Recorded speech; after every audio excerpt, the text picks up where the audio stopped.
I'm CT. When I'm not hosting podcasts, I'm like everybody else. I have to live in the real world. I mean, everybody has to work, right?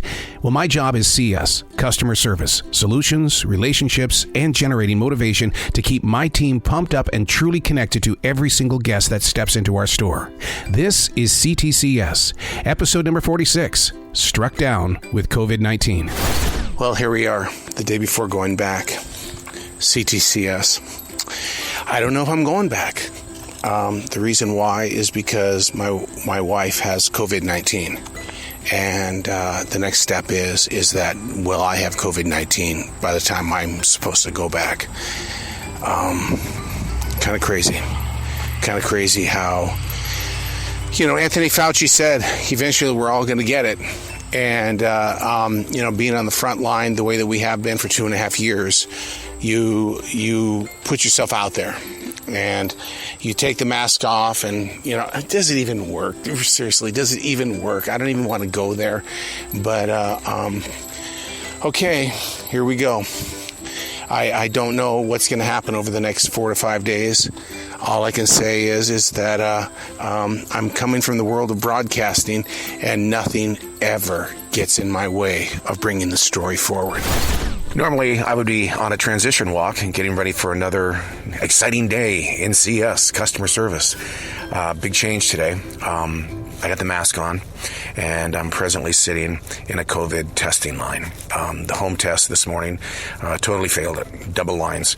And so one thing that I really love about the place of business that I do customer service at is that they go, well, we're still going to pay you.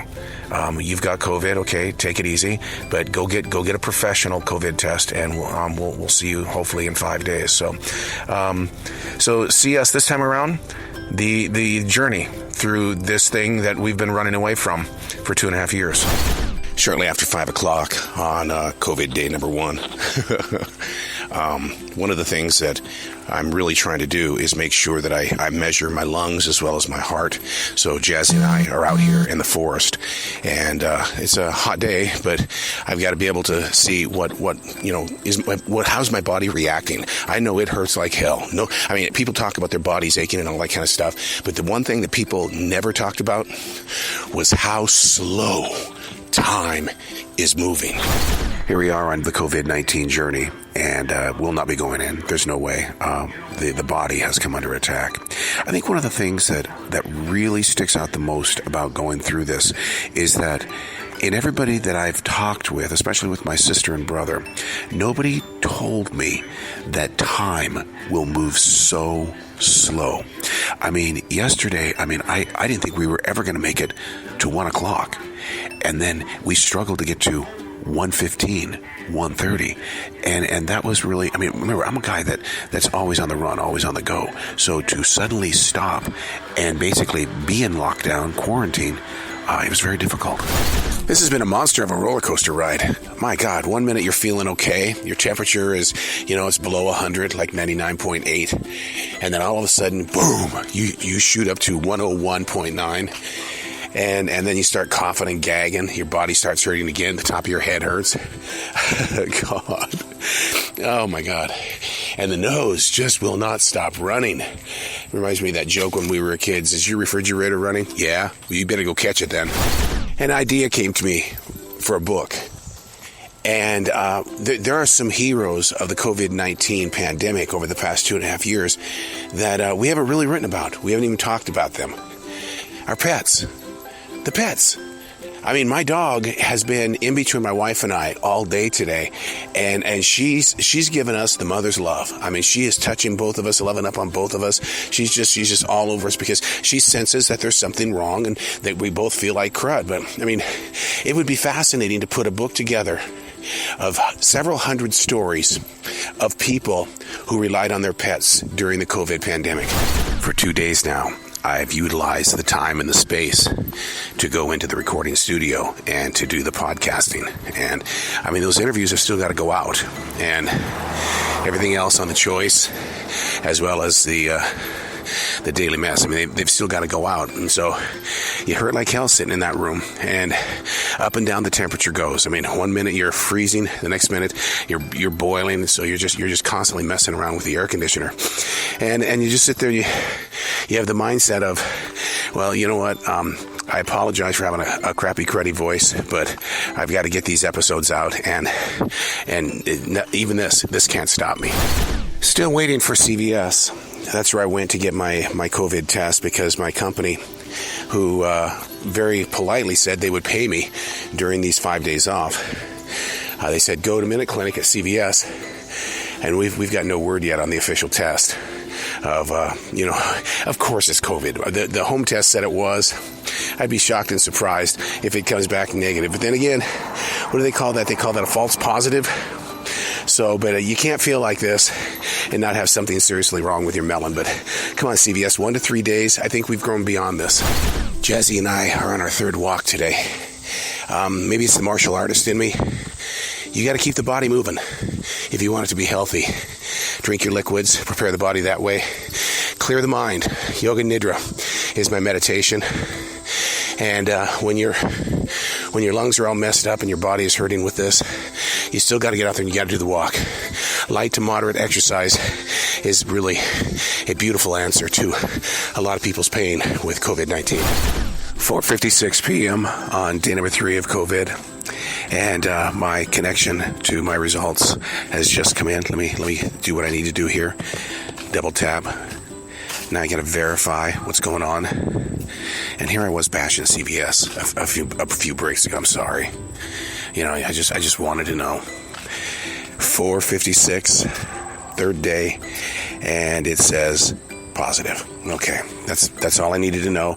Now there's an answer as to what's going on, what these pains are all about, and now it's time to heal. Okay. Oh, look at this. Oh, wait. That's right. I had a flu test yesterday too. Flu A, negative. Flu B, negative. Okay. Whew, God, can you imagine getting the flu and COVID at the same time? I know. Day number 4 for me. Day number 5 for my wife. The COVID journey. I'm still getting no sleep. I'm relying so much on meditation, but you'll hear me say it a million times. That's not sleep. That's not giving your body the proper sleep that it needs. It's just resting the mind. The temperature is still over 100. I thought I busted it last night, but waking up this morning after a pretty rough night. This morning it's just a little over 100. So, but the 4th day for my wife that was her breaking day. She slept peacefully, so I'm hoping that this is going to be the first step of a brand new beginning, and we can put this in the history books. I will tell you, I've gotten some great binge watching in. I watched The Sandman. Oh my God, it's a sci-fi. It's got kind of a Marvel appeal to it. Great binge watch. And then I turned it over and I watched The Prey on Hulu. And because I study Native American spirituality, oh my God, I was studying everything that was going on. And, kudos to these people. They did quite well in making sure that they stayed true to the tradition.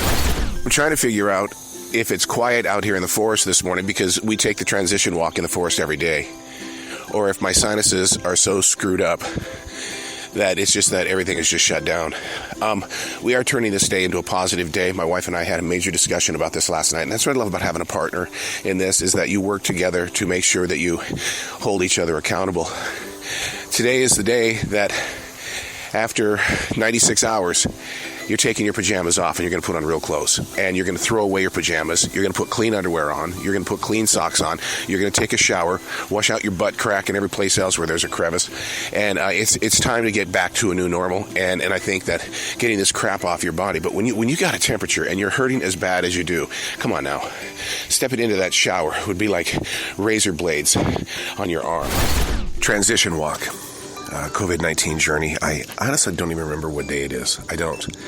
My wife was always one day ahead of me, and I was one day behind her. And the thing about it is that when you go through it as a couple, and it's kind of layered like that, shingled like that, it was interesting how we could compare notes. I got really bad sneezes. She was doing a lot of the coughing and stuff like that, but it seemed like that I followed the same exact path that she did. But on this particular day, waking up without a temperature, without the body aches, wow. you really do feel like that the comet has moved through you and you're on the tail end of that comet, if you can picture that. It's like, the evidence is there that something did happen. I don't ever want to go through it again. I pray for the president who went through it twice. I don't want to do that. So we still have to play by the rules, at least for 10 to 14 days. My God, this is a major first. I'm sitting in the front seat of my Ford F-150, backing out of the driveway. This is the first time that I've been in this car since my wife was diagnosed with COVID-19 on August 2nd. So today is the 7th, so 5 days of this horrid adventure. And listening to the preacher man today, you're supposed to fight the fight. And what fighting the fight is you've got to take the lessons from the bad times and now teach it. Did I go too deep on C.T.C.S. here? Did I go too deep? Was there something that I learned? I think there's a strange connection between the two lockdowns, the one from March 2020 to the lockdown that we just finished here. The strange thing is that one had COVID, the other one, we didn't know what COVID was. But there was a connection, is that back in March of 2020, we watched Squid Games, which was a Korean series that basically took over the world. Everybody was just so in love with Squid Games. And so this time around, during this lockdown with COVID-19, we watched yet another Korean series. I mean, it was just blown away. It's about an attorney named Woo, and it's just that we have been so addicted to watching episode after episode after episode. So just a strange coincidence, and the things that life won't let you remember unless you document it. The COVID-19 cleanup process is you've got to get all your bedding off, and you've got to wash it. You've got to spray it down. You've got to do everything you can to your bed, to disinfect everything. It also includes get your contacts out of your eyes. You've got new contacts, put them in. I'm wearing eyeglasses. You never catch me wearing a pair of eyeglasses, but it's to give my eyes a rest from the crap that we just went through. You start getting back into a serious role. We had DJ wedding interviews and meetings today, and trying to get back to that life of normal, because in a couple of weeks we're back on that live stage again. So there's a transition period of, okay, we stopped, we went into lockdown, we're not staying there. It's time to get up, kick ass. And, I'm looking forward to being back in CS this coming Thursday. But, I wanted to document this. And for what reason other than to maybe, this isn't going away. Somebody who has COVID is going to say, okay, what do I need to try? And let me tell you right now, I think the key thing here is meditation. Meditation. Be it what I do, which is Nidra, or if you're going to do transcendental meditation, just make sure and just know in your heart, you've always got the greatest tool in the world when you meditate.